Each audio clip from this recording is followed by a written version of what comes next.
Bonjour à tous. Alors aujourd'hui, pour reprendre le chapitre de statistiques ensemble, donc dans un premier paragraphe, je vous rappelle tout le vocabulaire relatif aux statistiques que vous devez connaître, donc la notion de population sur laquelle on étudie un caractère statistique. Chaque élément de la population est appelé individu et dans cette population, on étudie un certain caractère. Un caractère statistique donc peut être quantitatif, si ces valeurs sont des nombres, ou bien qualitatif. Par exemple, le caractère couleur des yeux. Quand le caractère est quantitatif, il peut être discret ou bien continu. Donc il est discret s'il prend des valeurs isolées. Par exemple, si j'étudie sur votre classe le nombre de frères et sœurs que vous avez chacun, j'aurai des valeurs discrètes. D'accord ? Si je vous demande à chacun combien vous mesurez, j'aurai peut-être 25 tailles en centimètres différentes, donc je ne vais pas faire un tableau avec 25 valeurs différentes, je vais regrouper les valeurs dans des intervalles qu'on appelle des classes. Et dans ce cas-là, mon caractère statistique, donc la taille, est dit quantitatif continu. Voilà. Pour calculer une fréquence, on l'a déjà revu, la fréquence d'une valeur, c'est l'effectif de la valeur divisé par l'effectif total. Donc dans ce chapitre statistique, les valeurs de la série, nous les noterons xi, donc x1, x2 jusqu'à xp, avec les effectifs correspondants et les fréquences également correspondantes.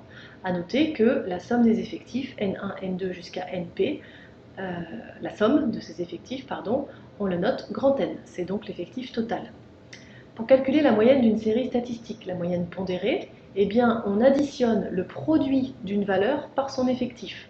On additionne tous ces produits, x1n1 plus x2n2 jusqu'à xpnp, et on divise par l'effectif total. Si on ne dispose pas des effectifs de la série, mais des fréquences, comme c'est le cas dans l'activité pour la classe de seconde B, il suffit de multiplier chaque valeur par la fréquence correspondante. Si la fréquence correspondante est en pourcent, vous divisez par 100. Si elle est en valeur décimale ou fractionnaire comprise entre 0 et 1, il n'y a pas à diviser. La propriété de linéarité de la moyenne dit que si on multiplie toutes les valeurs de la série par un réel A et qu'on additionne un autre réel B par la suite, eh bien la moyenne est multipliée par A puis augmentée de B. Dans l'exemple, je vous demandais de calculer donc la moyenne, le salaire moyen des salariés de cette entreprise. On trouve donc 1 678 €. Si l'entreprise augmente de 5% le salaire mensuel net de chaque employé, ça veut dire que le salaire de chaque employé est multiplié par 1 plus 5 sur 100, c'est-à-dire 1,05, et bien le salaire moyen aussi. Ce qui nous donne un salaire moyen donc de 1 761,90 €. Ensuite, la notion de médiane. Donc la médiane, c'est la médiane d'une série rangée par ordre croissant, c'est une valeur telle qu'au moins 50% des valeurs de la série lui sont inférieures ou égales. Donc concrètement, en pratique, comment fait-on pour déterminer la médiane d'une série statistique? On a deux cas de figure. Soit l'effectif total de la série est impair, grand N est impair. Dans ce cas, on a une valeur centrale. Je prends un exemple très simple. Si vous avez une série statistique de 5 valeurs, eh bien la valeur du milieu, la valeur centrale, c'est la troisième. En revanche, si l'effectif total est pair, vous avez deux valeurs centrales. Et dans ce cas, la médiane, c'est la moyenne des deux valeurs centrales. Par exemple, sur une série statistique de 6 valeurs, eh bien, j'ai deux valeurs centrales, la troisième et la quatrième. Et je vais prendre par convention comme médiane la moyenne de ces deux valeurs centrales. Donc, quand on vous demande de déterminer la médiane d'une série statistique, la première chose à faire, c'est de regarder l'effectif total de cette série, voir s'il est pair ou impair, et le dire, l'écrire. D'accord?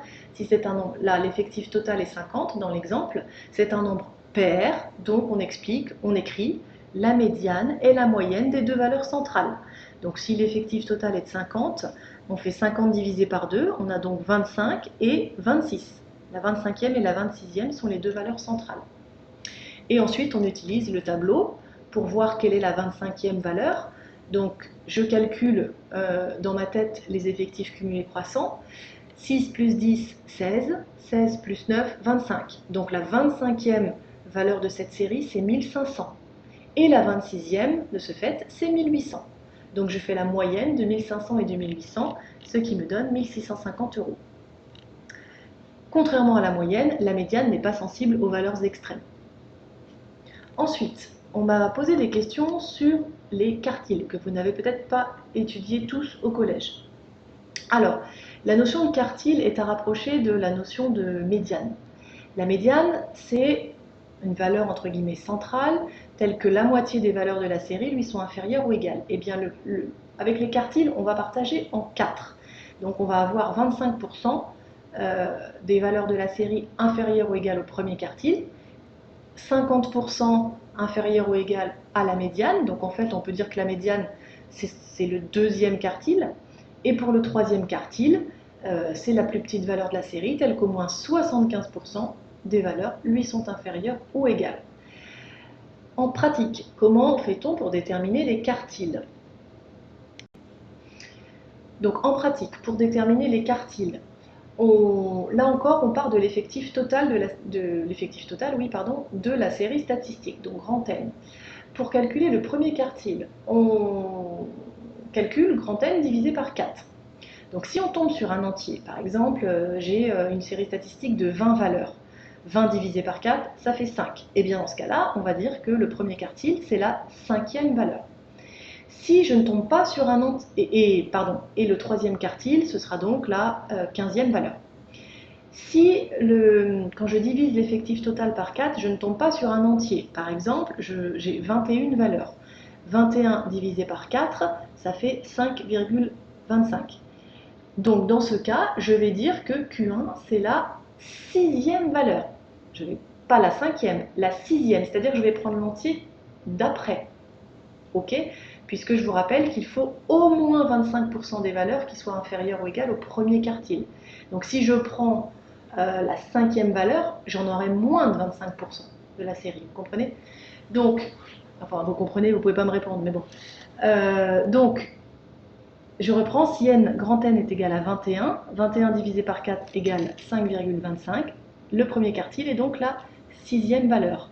Et ensuite, je calcule 3 quarts de 21, donc je tombe sur 15,75, et là, j'en déduis que Q3, c'est la 16e valeur. Alors attention à ne pas confondre le rang d'un quartile et la valeur d'un quartile. Quand on dit que le premier quartile, c'est la 6e valeur, on n'écrit pas Q1 égale 6. Q1 est la 6e valeur, et on va voir ensuite dans le tableau de la série statistique quelle est la 6e valeur.